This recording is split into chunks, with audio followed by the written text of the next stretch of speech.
అందుకే మిత్రులారా, రిజర్వేషన్లు పోవాలంటే, ఎస్సీ ఎస్టీ బలైన వర్గాలకు అన్యాయం జరగాలంటే మీరు బీజేపీకి ఓటేయండి.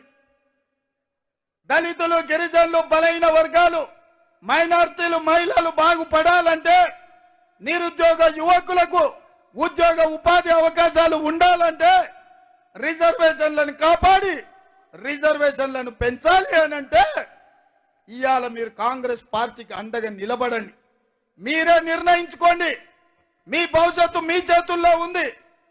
మీ పిల్లల భవిష్యత్తు మీ చేతుల్లో ఉంది. బీజేపీకి ఓటేస్తే ఆ ఓటు సరాసరి ఎస్సీ ఎస్టీ బీసీ రిజర్వేషన్లని రద్దు చేస్తుంది. బీబీ పాటిల్ గెలిచిందంటే సురేష్ శెట్కర్ నేషనల్ హైవే తెచ్చిండు, బీబీ పాటిల్ కాంట్రాక్ట్ చేసుకున్నాడు. అందుకే ఆయన నేను తెచ్చిన అంటుండు. ఆయన తేలే, ఈయన తెచ్చిన కాంట్రాక్ట్ పనులు చేసుకొని పైసలు సంపాదించుకోండి. రేపు మళ్ళీ మనం ఏమన్నా ఇచ్చినా కాంట్రాక్టర్గా మారి సొమ్ము చేసుకుంటారు తప్ప మీ ప్రాంతాన్ని అభివృద్ధి పదం వైపు నడిపించే శక్తి పార్టీలకు లేదు.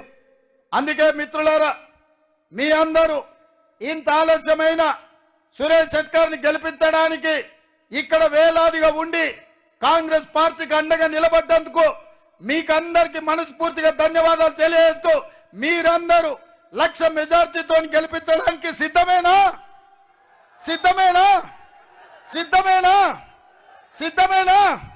సిద్ధమేనా? సిద్ధమేనా? మా వేదిక మీద ఉన్న వాళ్ళని కూడా అడుగుతున్నా, సిద్ధమేనా? సిద్ధం అన్నోళ్ళందరూ చేయి పైకెత్తురి. మా అక్కలు కూడా ఎత్తాలి. జై కాంగ్రెస్, జై జై కాంగ్రెస్.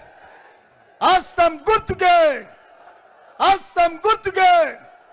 ధన్యవాదాలు మిత్రులారా.